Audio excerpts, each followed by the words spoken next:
fresh meat, fresh meat. I looked all around, saw no one. Then I glanced up and screamed out in terror. There were thousands of beasts above the hanging bodies. They were crawling on the ceiling. They were fiendish looking, and they were all looking at me.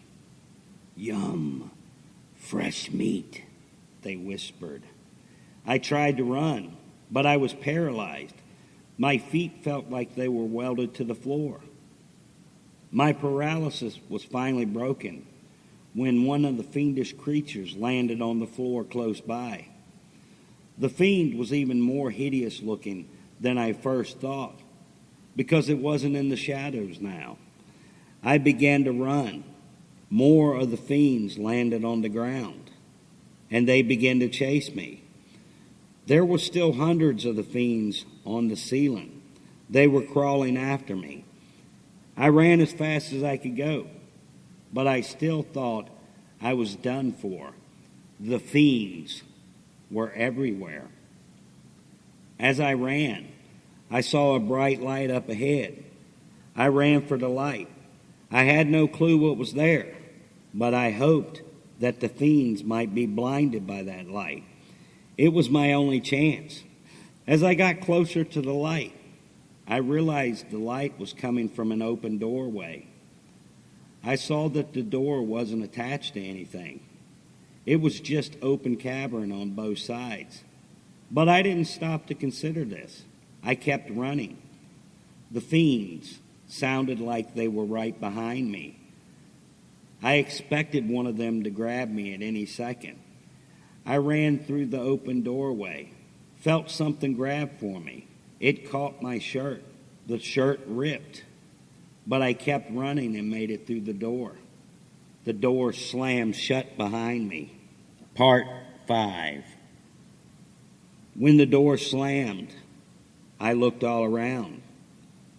I was in the middle of a field. The sun was shining in the sky. That had been the light I had seen coming through the doorway. The bright sunlight. I saw nothing around me. Nothing besides the wheat field. I glanced over my shoulder, saw the door, and stopped running. The door wasn't attached to anything. It was just hanging there. It had no business whatsoever being there. It was not attached to anything but air. I began to catch my breath, kept looking at the door, and I also kept looking all around. I was alone in the field, except for that door.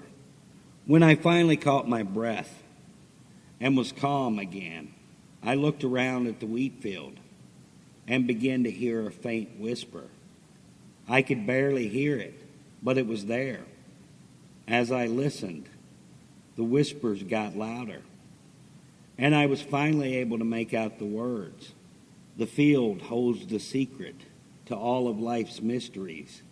Come to the shiny object, the whispers said. I'm not falling for that shit. I wrote you into existence. You hold nothing but lies. I'm not stupid. Be quiet and go back to sleep, I said.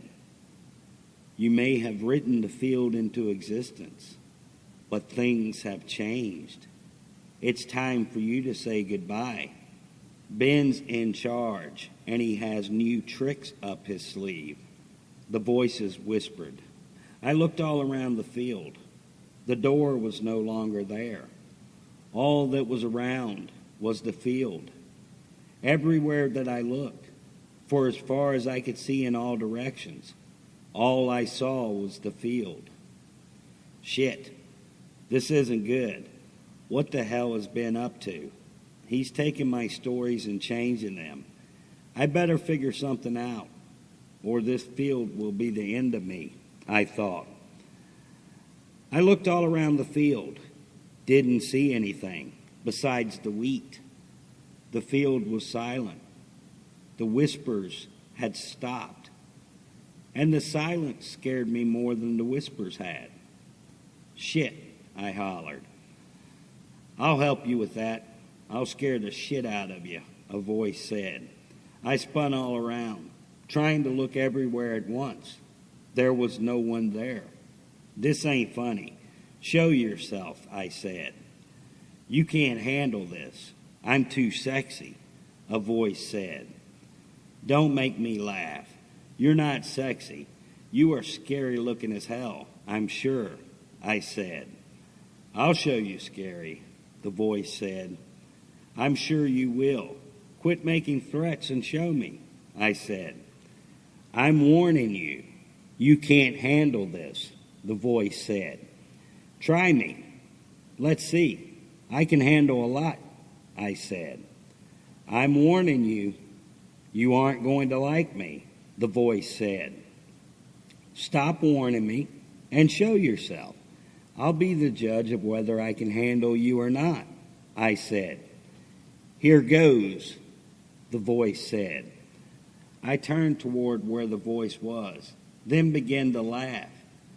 A cute puppy dog appeared. It was one of those ankle nippers.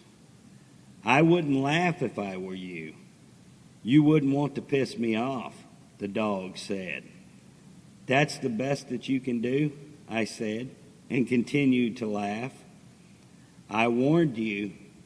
You better stop laughing, or you're going to be sorry, the dog said.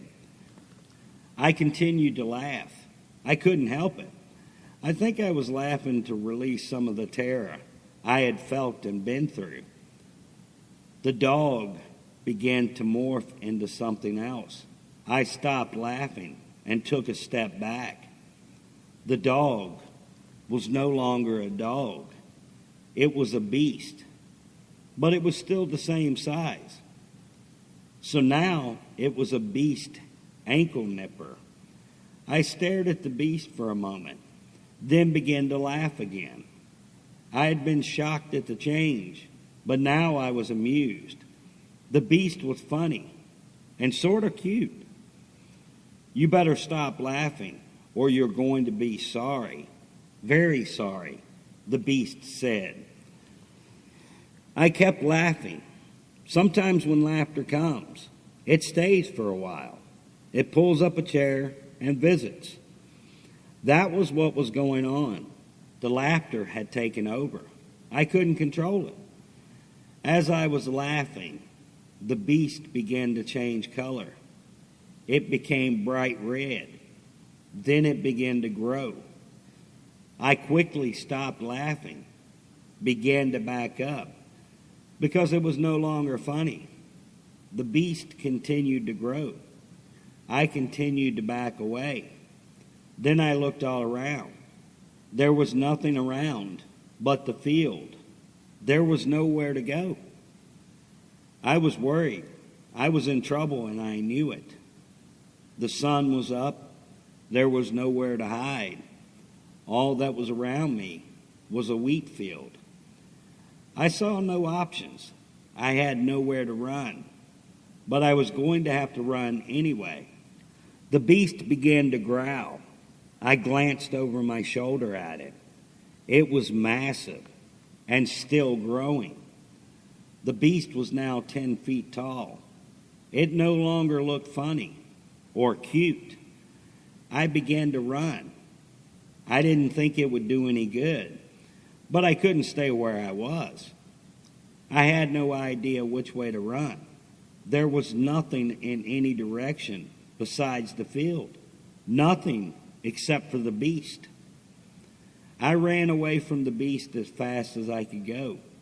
It was still growing, which I took as a good sign, because that meant it wasn't coming after me yet. I glanced over my shoulder to confirm this and hollered out. The beast wasn't moving yet. It was still growing. It was now taller than the demon dog had been. I turned my head back to the front and ran faster. The beast wasn't moving yet, but when it did begin to move, I knew it would be able to cover a lot of ground very fast. I ran, looking all around. There was nothing around except for the field. I was beginning to give up hope, thinking I would be trapped in the field forever, when I finally saw something up ahead. It was the ruins of an ancient temple. I stared at the ruins for a moment. They looked familiar. Then it came to me. The ruins should be familiar. They were from one of my stories. I stopped running toward the temple, looked back, and saw a door. The door was standing in the middle of the field. Nothing was around it. I smiled. If this was the ruins and door from my story, then the door would lead to a library in my world.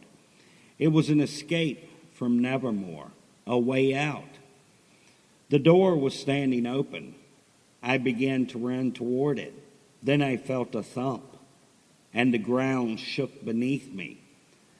I looked past the door in the direction of the beast and saw it. The beast was as tall as a skyscraper, a very tall skyscraper. The beast took a step toward me. There was another loud thump, and the ground shook beneath me.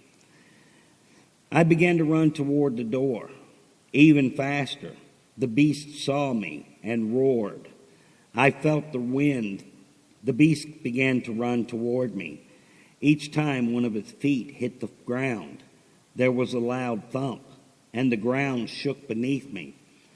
I kept watching the beast, kept running toward the door.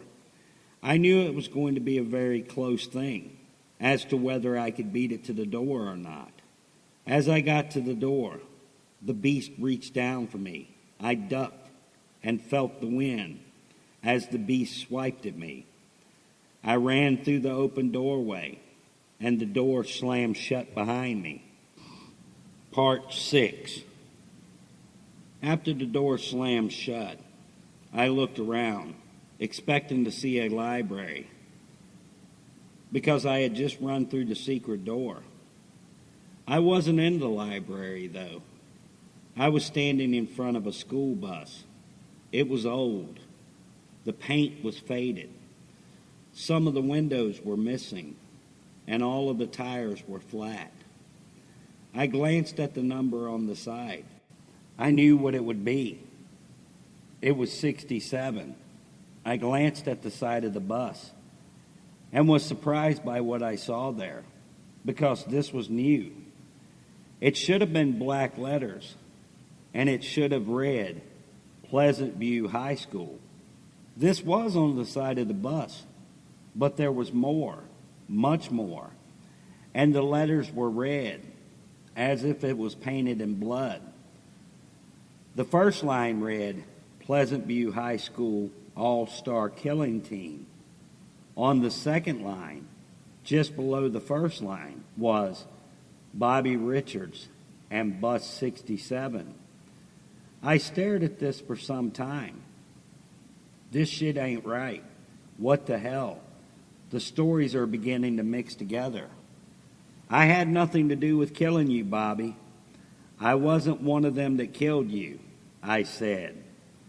The door of the bus swung open.